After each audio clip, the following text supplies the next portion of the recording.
Lorries halted, passengers stranded, and Christmas essentially cancelled as the United Kingdom battles a new, more infectious strain of the coronavirus.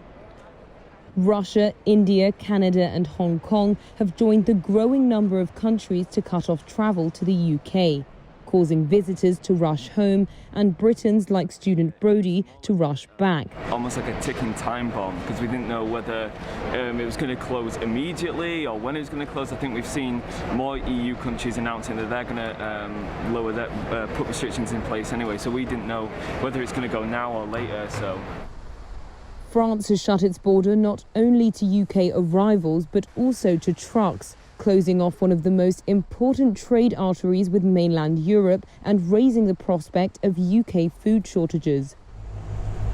Transport Secretary Grant Shapps said Britain was well positioned for disruption thanks to preparations already in place for the end of the Brexit transition period on December 31st. But British supermarkets like Sainsbury's said shortages would start to appear within days if transport ties were not quickly restored.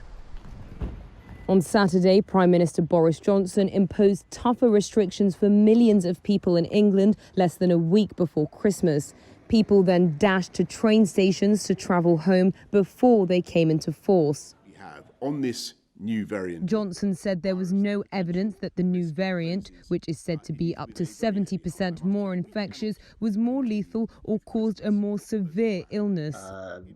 Shapps said Britain was simply seeing what was already at large in other countries. We've detected that first, but we know already that the cases have been found in continental Europe and other countries, including countries which have placed travel bans, thinking of the Netherlands, for example, actually have much higher case rates per 100,000.